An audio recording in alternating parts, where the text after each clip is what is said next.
Musim panas tahun 1997. Dunia menyaksikan satu demi satu negara Asia runtuh dalam krisis moneter yang mengguncang global. Dan semuanya bermula di Thailand. Negara ini baru saja melewati masa keemasan ekonomi.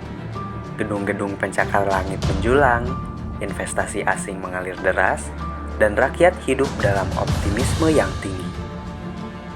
Namun, di balik euforia pertumbuhan, tersembunyi gelembung yang siap meledak, sistem keuangan yang rapuh, ketergantungan pada modal asing, dan nilai tukar yang kaku menjadi bom waktu bagi ekonomi nasional.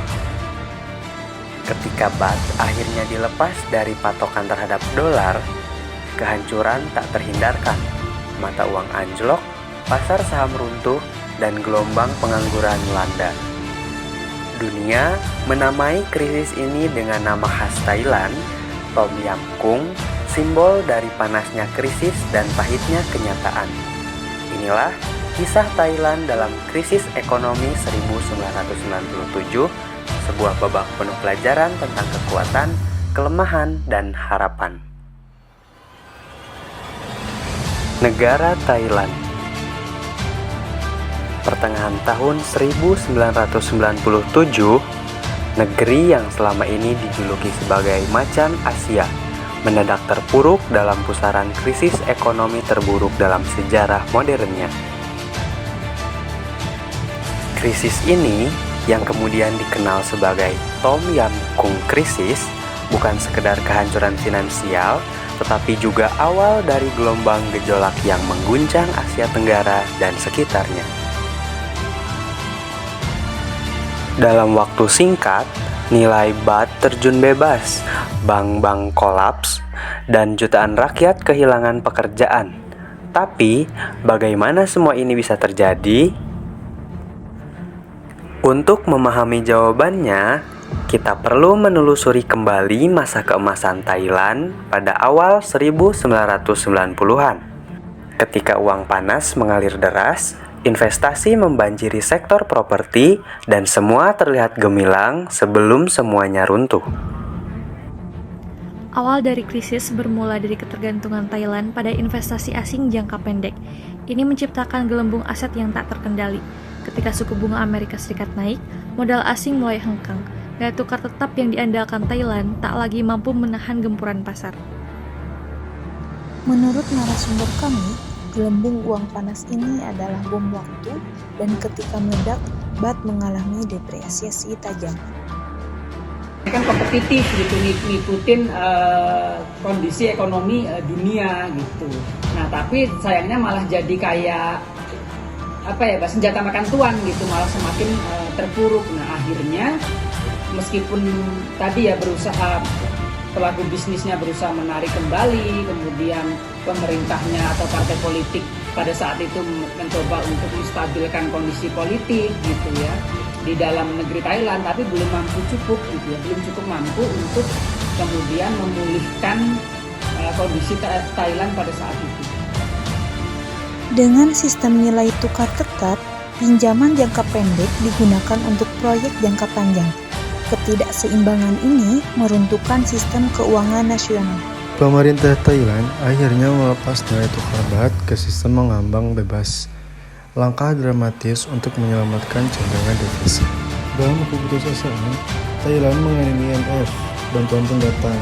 Namun, dengan harga yang mahal karena pengalihan anggaran, reformasi keuangan, dan penutupan lembaga-lembaga keuangan. Program austerity menekan belanja negara, namun juga memperlebar jurang sosial. Kaum pekerja dan UMKM menjadi korban paling awal. Surat pernyataan niatan, letter of intent, disepakati. Tapi kebijakan ini mengundang kritik. Banyak pihak menilai IMF lebih mengutamakan pasar daripada rakyat. Gelombang PHK, harga barang melonjak, dan kemiskinan merebak.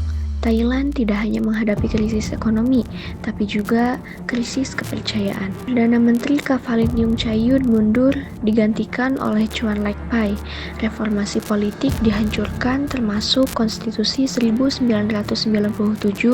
yang dikenal sebagai Konstitusi Rakyat. Tapi demokrasi yang diimpikan belum sepenuhnya hadir. Korupsi dan konflik politik tetap membayangi, memperlihatkan bahwa krisis ini lebih dalam dari sekedar angka-angka ekonomi. Krisis Tom Yum Kung meninggalkan jejak mendalam, bukan hanya bagi Thailand, tetapi juga bagi kawasan Asia Tenggara. Pelajaran yang paling berharga, negara tidak boleh hanya bergantung pada investasi asing. Sistem keuangan harus diawasi ketat, dan kebijakan ekonomi harus melindungi semua lapisan masyarakat. Thailand bangkit dengan reformasi sektor keuangan, penguatan cadangan devisa, dan filosofi substansi ekonomi dari Raja Bhumibol. Negara ini menata kembali fondasi ekonominya. Kini, hampir 3 dekade kemudian, Tom Yum Kung bukan lagi sekedar sup pedas khas Thailand. Ia adalah simbol dari krisis mengguncang sekaligus membentuk masa depan. Dari jatuh hingga bangkit kembali, krisis 1997 menjadi pengingat bahwa kekuatan sejati sebuah negara terletak pada kemampuannya belajar dan bertahan.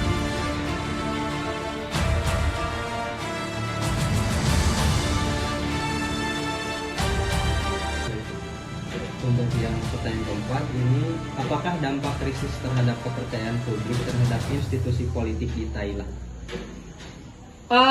Tentunya terjadi distrust atau ketidakpercayaan masyarakat pada saat itu, gitu ya, sehingga memang kemudian marwah pemerintah Thailand pada saat itu lemah rendah gitu. Ya termasuk dampaknya Suharto lengser kan kalau di Indonesia ya itu ya sama di Thailand juga gitu. Jadi memang pada saat itu pemerintah itu kehilangan kepercayaan masyarakat, terjadi demo besar-besaran di Thailand gitu ya. Kemudian ya kepercayaan itu bisa pulih ya karena perekonomian Thailand berangsur-angsur membaik karena dapat bailout itu tadi, dana talang dari IMF itu tadi. Kemudian untuk yang terakhir Bapak, bagaimana tekanan dari lembaga internasional seperti IMF mempengaruhi kedaulatan politik Thailand saat itu? Nah, kalau berbicara kedaulatan politik, memang ini cukup sensitif ya. Artinya sebenarnya begini, kan seluruh negara di dunia ini ya, baik masa krisis 97, krisis Asia 97, maupun sampai sekarang yang dikatakan cukup gak krisis atau oke lah ada dampak perang Rusia-Ukraina. Sebenarnya kalau berbicara kedaulatan, kan kalau dalam politik itu there is no freelance ya, nggak ada makan siang gratis. Jadi ketika kita berhutang baik ke ADB, IMF, World Bank gitu ya, dan lembaga-lembaga lain, pasti sedikit banyak itu akan mempengaruhi kedaulatan dari sebuah negara. Termasuk pada saat itu, apalagi pada saat itu ya Thailand sedang benar-benar krisis jatuh, termasuk Indonesia juga krisis jatuh, benar-benar krismonnya itu ya sampai melengsarkan Suharto. Di Thailand juga sama gitu ya, porak-poranda ekonomi politiknya. Nah, kita lagi butuh banget nih. Nah, IMF masuk kan, mengeluarkan bailout atau dana cadangan, dana talang, memodalin kita sekian miliar dolar gitu ya, US dollar gitu. Kalau dirupiahkan ya sekian triliun gitu kan. Nah, tentunya itu mempengaruhi kedaulatan. Cuma memang itu bentuk melanggar kedaulatannya atau pengaruh kedaulatannya sampai mana. Nah, itu memang yang harus dikaji atau ditelusuri lebih dalam lagi gitu. Artinya memang kan kalau kalau hal-hal seperti itu kan informasinya terbatas gitu ya. Jadi misalnya kayak negara kita Indonesia itu misalnya berhutang, itu kan pasti ada hal-hal mungkin di balik layar yang tidak kita ketahui gitu, kedaulatan gitu. Nah, di Thailand saya rasa juga mempengaruhi kedaulatan. Cuma memang kedaulatannya sejauh mana, apakah IMF kemudian berkepentingan tidak hanya hutangnya harus dikembalikan dengan bunga sekian, tapi berkepentingan misalnya sumber daya alam di Thailand atau sumber daya yang bernilai strategis gitu ya di Thailand itu menjadi bagian yang ditunggangi oleh kepentingan IMF atau ada hal lain, pasti saya rasa itu mempengaruhi kedaulatan, atau ada mungkin aturan-aturan yang disisipkan yang menguntungkan IMF dan lain sebagainya. Itu saya rasa itu akan berpengaruh gitu. Jadi jalannya pemerintahan gitu. Kalau simpelnya di Indonesia misalnya arah kebijakan makroekonominya atau lahirnya sebuah undang-undang itu pasti tidak akan lepas dari pengaruh asing ketika asing itu memang memberikan bantuan dana atau menghutangi kita. Saya rasa di Thailand juga itu kan bagian dari kedaulatan ya gitu. Kedaulatan itu kan berbicara bagaimana kita bisa mandiri, berdikari gitu ya, berdiri di kaki sendiri gitu ya, mandiri di semua aspek gitu, baik politik, ekonomi, sosial, budaya, pendidikan gitu. Nah, saya rasa di Thailand juga terjadi seperti itu. Cuma memang bentuknya seperti apa, nah itu memang yang masih harus perlu diteliti lebih lanjut sih menurut saya. Baik, mungkin sekian pertanyaan yang dapat kami ajukan Bapak. Terima kasih atas jawaban dan juga pandangan dari Bapak. Baik, mungkin sebelumnya izin memperkenalkan diri ya Pak. Nama saya Fauzi Nur Alfian dari program studi pendidikan sejarah angkatan 2024. Sebelumnya dengan Bapak siapa? Saya Rizal Fahmi Saiful dengan NIP 1989 1015 2024 061001. Saya selaku dosen di Prodi Manajemen Fakultas Ekonomi dan Bisnis Universitas Siliwangi. Untuk selanjutnya mungkin Bapak, saya akan menanyakan beberapa pertanyaan terkait krisis moneter tahun 97 yang terkhususnya terjadi di negara Thailand. Oke, jadi historinya krisis moneter di Thailand pada tahun 97 merupakan cikal bakal akan terjadinya efek domino yang akan merambah ke krisis moneter di wilayah Asia pada umumnya. Seperti di Indonesia yang terdampak paling besar itu di Indonesia, Korea Selatan, Thailand, dan ada negara-negara yang lainnya yang masih disebutnya negara berkembang di wilayah Asia seperti Hong Kong, Singapura, seperti itu yang lainnya. Malaysia itu juga terkena dampak dari krisis ekonomi yang disebabkan dari pada saat krisis ekonomi di Thailand pada tahun 97. Mungkin selanjutnya kita ke pertanyaan pertama Bapak. Oke. Jadi apa saja sih penyebab utama dari krisis ekonomi 97 di Thailand dari sisi kebijakan ekonomi dan struktur pasar? Oke, jadi penyebab terjadinya krisis ekonomi di Thailand itu banyak dampaknya, maksudnya banyak faktor, baik dari faktor internal ataupun dari faktor eksternal. Baik dari yang pertama dari faktor internal. Faktor internal yang pertama ketergantungan dengan modal asing. Ketika di Thailand pada tahun 97 dan sebelumnya banyak modal asing yang memang dari United States atau Amerika yang menggunakan modal asing untuk pembangunan di wilayah Thailand. Ketika pembangunan itu naik atau melesat tinggi akan menyebabkan banyaknya rasio pembangunan di ekonomi di Thailand itu agak berbeda. Jadi ada banyak seperti blooming property. Ketika properti yang sudah merangsek naik, harga naik, semuanya naik, dan itu hal tersebutlah yang mengakibatkan adanya dampak buruknya ketika adanya depresiasi nilai mata uang Thailand terhadap Amerika atau dolar Amerika. Ketika terjadi depresiasi atau kita sebutlah depresiasi itu ada perbedaan ada penurunan nilai mata uang. Penurunan nilai mata uang tersebut diakibatkan adanya nilai baht mata uang Thailand tersebut. Misalkan 1 baht untuk membeli dolar, misalkan 1 baht itu 1 dolar. Ketika ada nilai depresiasi berarti nilai mata uang Thailand itu harus kalah dengan nilai mata uang asing atau pada saat itu dolar Amerika. 1 baht harus membeli untuk 3 dolar seperti itu. Jadi kemampuan mata uang baht itu sangat rendah dibandingkan untuk membeli nilai tukar terhadap mata uang asing tersebut. Sehingga ketika adanya depresiasi tersebut, lalu memang sudah adanya menggeliat pasar, misalkan contohnya properti, dan memang ada efeknya dari segi perbankan juga ada. Ketika menggeliatnya properti, banyak dari investor-investor asing yang tersebut ataupun investor-investor yang melakukan peminjaman secara terburu-buru tergesa-gesa terhadap perbankan. Nah, perbankan juga ada salahnya.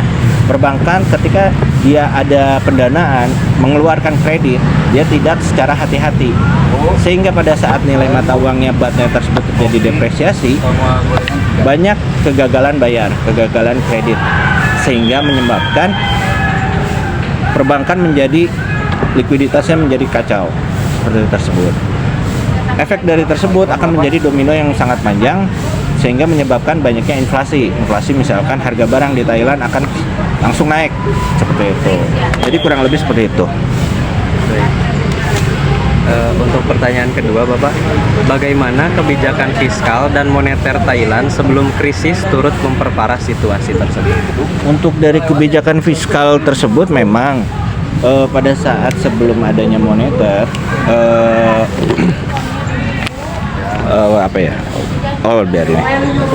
ketika pada saat kebijakan fiskal pada sebelum moneter karena sangat tergantungnya dengan investor ataupun dengan permodalan dari asing, pajak di wilayah Thailand atau fiskal di wilayah Thailand mungkin tidak terlalu besar, sehingga menyebabkan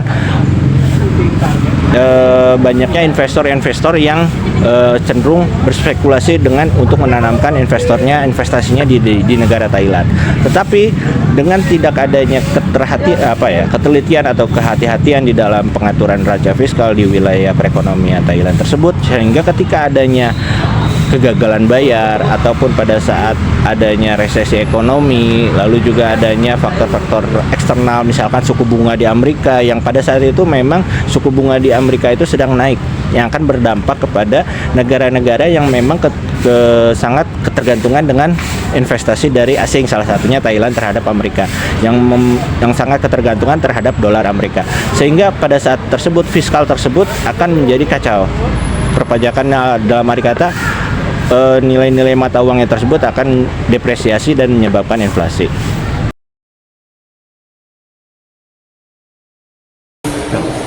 Baik, sebelumnya izin memperkenalkan diri ya. Nama saya Fauzi Nur Alfian dari Pendidikan Sejarah Angkatan 2024 dengan NPM akhiran 132. Mungkin dengan A siapa kalau boleh tahu? Oke, nama saya Aurelian Noiha, saya dari Angkatan 2021. Terima kasih ya. Jadi di sini saya akan mewawancari AA terkait krisis moneter tahun 97 khususnya di negara Thailand. Mungkin langsung saja ke pertanyaan pertama ya. Yang pertama itu, apa sih penyebab utama krisis moneter 97 di Thailand yang dikenal sebagai krisis Tom Yam Goong? Oke, secara sederhana ya, yang menyebabkan krisis moneter tahun 97 di Thailand itu adanya gelembung uang panas gitu. Nah, maksud daripada gelembung uang panas ini, jadi di awal tahun 80-an sampai 90-an ini banyak di negara di Asia Tenggara ini mengalami pertumbuhan PDB yang cukup baik gitu ya. Tapi seiring berjalannya waktu, hal tersebut tidak semakin baik gitu, malah menurun ataupun merosot bebas. Nah, pada intinya perkembangan ekonomi di negara-negara yang disebutkan terkhususnya ya Thailand itu didorong oleh pertumbuhan ekspor dan investasi asing ya. Jadi suku bunga tinggi dan nilai tukar mata uang tetap dipatok terhadap dolar Amerika Serikat. Itu yang menjadi patokan kenapa adanya sebutan gelembung uang panas gitu ya. Nah, kemudian di tahun 90-an itu jadi jeda sekitar dari 80-90 itu kan 10 tahunan, kurang lebih 1 dekade. Amerika tuh pulih gitu dari kondisi resesi. Nah, kepulihan Amerika ini dia menaikkan suku bunga terhadap inflasi. Jadi berpengaruh terhadap suku bunga yang lebih tinggi, kemudian menarik uang panas yang mengalir ke pasar Amerika Serikat dan menyebabkan apresiasi dolar Amerika Serikat. Jadi para pemegang saham itu menarik. Jadi akhirnya BAT ataupun mata uang daripada Thailand ini ngembang gitu, tidak jelas kekuatannya karena sudah lemah daripada dolar Amerika Serikat. Jadi investasi yang panik menarik hal tersebut yang pada akhirnya berdampak kepada negara-negara di Asia Tenggara dan juga Asia Timur kayak gitu. Baik, selanjutnya kebijakan atau langkah apa yang menurut AA menjadi kunci keberhasilan Thailand dalam mengatasi krisis 97? Ya, jadi Thailand bisa keluar dari krisis 97 itu sebenarnya ada bantuan dari IMF ya, atau Moneter Internasional gitu. Jadi Bank Dunia ngasih bantuan nih ke Thailand gitu, kurang lebih 20 miliar untuk Thailand gitu, US dollar ya. Nah, alhasil hal tersebut bisa membantu menangani bagaimana kondisi kerugian ataupun mengurangi kemiskinan pada saat itu. Tapi bantuan dari pemerintah ataupun dari IMF atau Bank Dunia ini sendiri pada akhirnya diminta untuk mengurangi pengeluaran pemerintah gitu. Akhirnya bank-bank yang sudah valid itu dibiarkan valid, jadi tidak diberikan bantuan agar suku bunganya bisa secara agresif naik. Akhirnya bisa membantu ataupun menurunkan krisis yang sebelumnya terjadi kayak gitu. Baik, Kak. Selanjutnya, pelajaran apa yang dapat dipetik oleh Thailand ataupun negara-negara lain dari krisis 97 yang kemudian diimplementasikan dalam kebijakan ekonomi jangka panjang? Oke, jadi kan tadi saya bilang ya di awal ada negara-negara di Asia Tenggara termasuk Indonesia dampak dari 97. Kemudian di daerah Asia Timur itu ada Korea Utara dan Selatan gitu yang juga mengalami hal tersebut. Nah, intinya adalah negara-negara tersebut membangun cadangan devisa mereka untuk melindungi diri dari guncangan eksternal gitu. Karena mereka tidak punya cadangan devisa ketika saham-saham itu dicabut, alhasil uang atau mata uang negara tersebut melemah terhadap dolar gitu. Nah, banyak negara Asia yang melemah mata uang mereka dan menyesuaikan struktur ekonomi untuk menciptakan surplus giro berjalan gitu. Jadi supaya tetap berjalan, surplus tersebut dapat meningkatkan cadangan devisa mereka. Jadi dari surplus itu negara-negara bisa mendapatkan keuntungan yang awalnya juga dibantu dari IMF tadi kayak gitu. Baik, Kak. Kemudian bagaimana dampak krisis ini terhadap sektor real di Thailand, terutama UMKM masyarakat kelas menengah ke bawah? Ya, tentunya ini berdampak sangat cukup signifikan ya, sangat terasa oleh masyarakat di Thailand karena penurunan permintaan dan daya beli itu menjadi faktor utama gitu ya ketika harga BET itu jatuh gitu. Nah, kemudian juga ada persaingan dengan produk impor yang lebih murah. Alhasil kan ketika misalkan biaya produksinya mahal, otomatis harga penjualannya akan lebih mahal. Nah, sedangkan barang impor ini bisa lebih murah karena bahan baku utama yang mereka gunakan itu bisa dengan dapat harga yang lebih murah kayak gitu. Nah, yang terakhir juga adanya beban pajak dan regulasi ya. Jadi produk dalam negeri itu biasanya regulasinya lebih berat ketimbang daripada luar negeri gitu karena menarik investor supaya bisa masuk. Nah, itu yang juga berpengaruh terhadap BET Thailand pada saat itu di krisis 98. Kayak gitu. Baik, Kak. Mungkin untuk yang terakhir di sini, mengapa krisis ekonomi 97 dianggap sebagai titik balik bagi reformasi ekonomi di Thailand? Ya, karena kan di tahun 97 ini kan keruntuhan ekonomi dan kepercayaan investor ya. Jadi menjaga kepercayaan investor itu bagaimana caranya supaya tadi sudah saya sampaikan ya adanya simpanan devisa gitu supaya hal-hal tersebut tidak terjadi kembali itu menjadi catatan penting untuk Thailand. Kemudian keterpaksaan melakukan reformasi struktural ya. Jadi pemerintah Thailand yang sebelumnya menikmati pertumbuhan pesat sebagai macan ekonominya Asia gitu ya, terpaksa meminta bantuan International Fund ataupun IMF tadi untuk bisa menjaga negaranya tetap ada gitu ya, karena salah satunya kan ada mata uang gitu. Nah, kemudian perubahan kebijakan dan sistem ekonomi supaya investor itu tertarik, investor dari luar tertarik, yang pada akhirnya nanti dampak sosial dan politik dan juga pemulihan dan pembelajaran untuk masyarakat supaya menjadi negara yang lebih baik. Jadi singkatnya, krisis ekonomi 97 itu memaksa Thailand untuk keluar dari zona nyaman, mengakui kelemahan strukturalnya dan melakukan reformasi ekonomi secara menyeluruh, menjadikan peristiwa ini sebagai titik balik dari krusial dalam sejarah ekonomi modern Thailand kayak gitu. Baik, mungkin untuk wawancara mengenai krisis 97 ini dicukupkan sekian, Kak. Mohon maaf telah mengganggu waktunya. Terima kasih atas ilmu dan perspektifnya. Mungkin sekian. Wassalamualaikum warahmatullahi wabarakatuh.